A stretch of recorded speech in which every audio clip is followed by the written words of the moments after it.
The other thing that's going on is that I would love for everybody to get aware of is I think we need to also find and lean into and even weaponize, because it's been done to America Hmm. by foreign adversaries and by domestic as well, the fractures of that group. When we start to see fractures happening in MAGA land, I think we got to press on it pretty hard, and just break that apart, like what Dugan was explaining in your first thing of how Russia can come in and break us apart and find our fractures.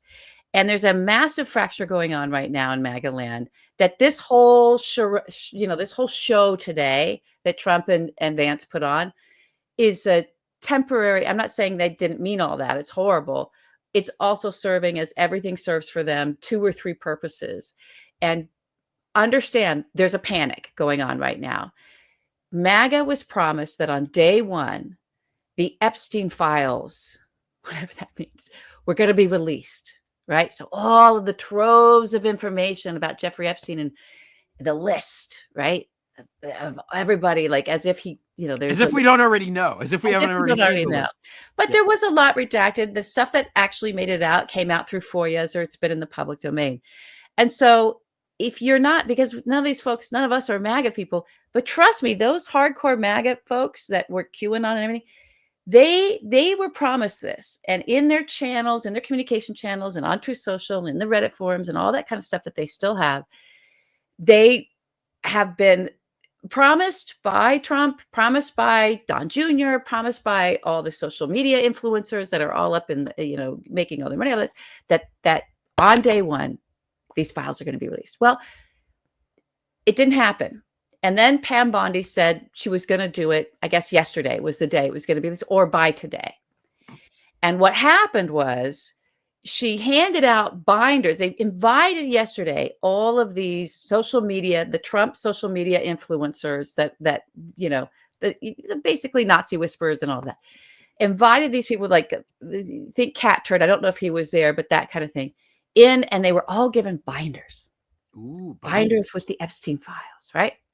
And all it was, and they came out saying, "Oh, we've got it. We've got the binders." And none of them really showed it. And then finally, now we're finding out what's in these binders is all the publicly available, not all, just a fraction of the publicly available information. There's nothing new, right? And the fact that Trump and Pam Bondi thought that they could get away with this and that would somehow satiate tells you they also are not quite aware of how deep into that Epstein rabbit hole, right? How much time and energy looking at every single piece of information that they can get their hands on, that their MAGA crew have had about Jeffrey Epstein, and all of their fantasies about who really killed him and who's really the la la la la la la la. They have a whole thing. And that whole thing that they've created, right? And the real stuff they've seen the pictures of Donald Trump. They have answers for every reason Donald Trump is all over Jeffrey Epstein. They've got excuses away. It's not that they haven't seen those images or they didn't know about the fight over the Palm Beach property, that they didn't know Virginia Giuffre was, the girls were recruited out of Mar-a-Lago. They know all those things. They just have their own explanations for it all that gives Donald Trump innocence, but also elevated him to be the guy, because he knew when he was working with the FBI and he was helping take down Epstein, to be the guy that's going to be the one that actually tells him all this. And it's so important to so many of these people because they've isolated themselves from family and friends and coworkers and their communities, and put flags all over, and even went and did, some of them went and did an insurrection right around this whole thing. It's their whole world. It really is. And they've embarrassed themselves if it falls flat, if they don't have this thing that they can produce to finally say, "See, I did my research and I knew I was right. And I told you Hillary Clinton did backflips in her jumpsuit and went into the jail cell and strangled him to death. And that's what really happened. And it's all covered up by George Soros. And they're drinking the blood of children." Like, they have a whole thing that's their myth and their fantasy tied to this. And they know when they're given a binder, or their influencer can bind it with 200 pages, and it's all shit they've seen 1,000 times before. They know they're being duped. And let me tell you, they're pissed. They are pissed off about this. So I don't know whether something, I just want to keep our eyes on it.